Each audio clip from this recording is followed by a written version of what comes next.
Good morning mga loves. Welcome to my YouTube channel, Asin Midli.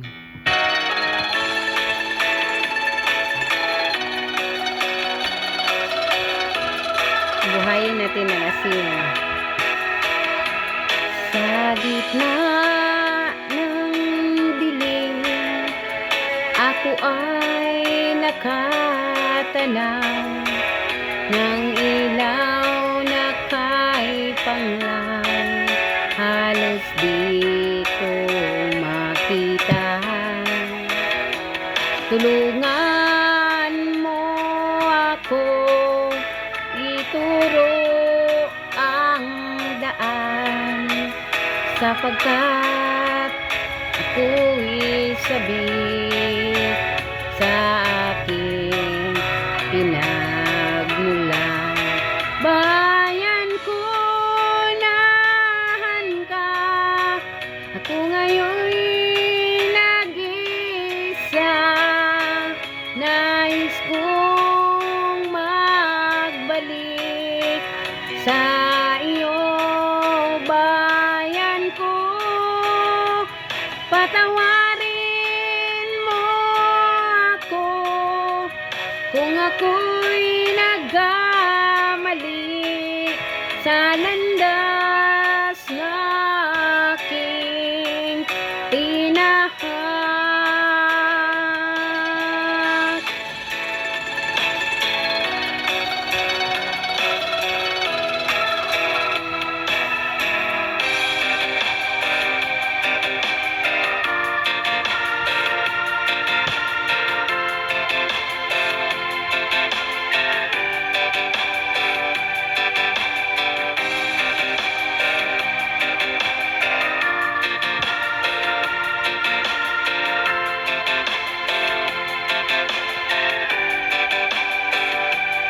Isip mo'y unti-unting nawawalat, nalilito.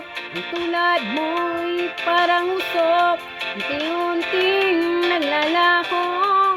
Tanging hiling ko lang sa'yo, nakaraan ay tanggapin, at ang ngayon ay harapin. Ang bukas mo'y darating pa, kaya't wag sanang damdamin, pagkat ito'y payo lamang mula sa aking kaibigan na sa iyo'y nagmamahal. Huwag mong sayangin ang panahon, pagkat ito'y pa'y hangganan. Buksan mo ang pintuan kasama ng iyong puso.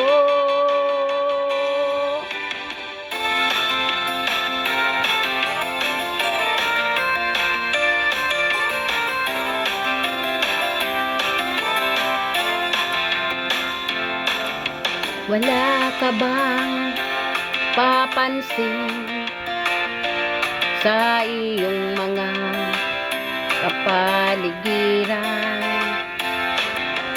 Kay dumi na ng hangin, pati na ang mga ilog natin. Hindi na masama ang pag-unlad, at malayo-layo na rin ang ating narating. Ngunit masdan mo ang tubig sa dagat, dati kulay asul, ngayon naging itim. Ang mga duming ating ikinalat sa hangin, sa langit wag nating paabutin, upang kung tayo'y pumanaw man sa riwang hangin, sa langit natin matitikman. Mayroon lang akong hinihiling, sa aking pagpanaw sana ay tag-ulan. Gitara ko ay aking dadalhin, upang sa ulap na lang tayo magkantahan.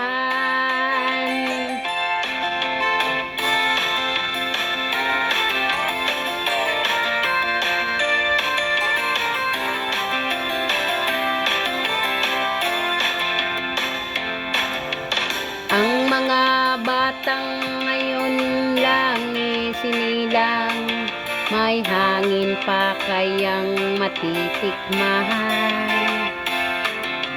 May mga puno pa kaya silang aakyatin, may mga ilog pa kayang lalanguyahan.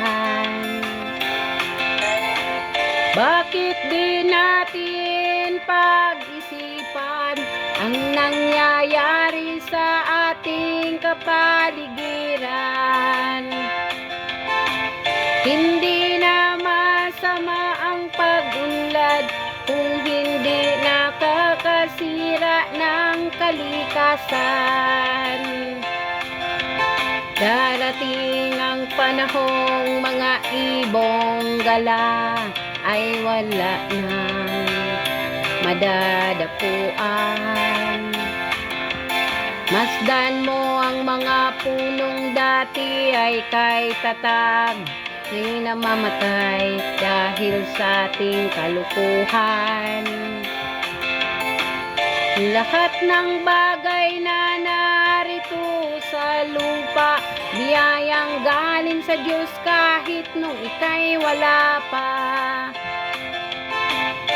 Ingatan natin at huwag nang sirain pa, pagkat pag kanyang binawi tayo'y nawawala na.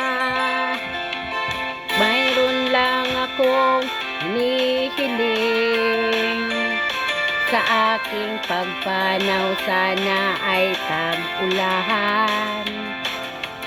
Gitara ko ay aking dadalhin, upang sa ulap na lang tayo magkantahan. Thank you for watching and God bless.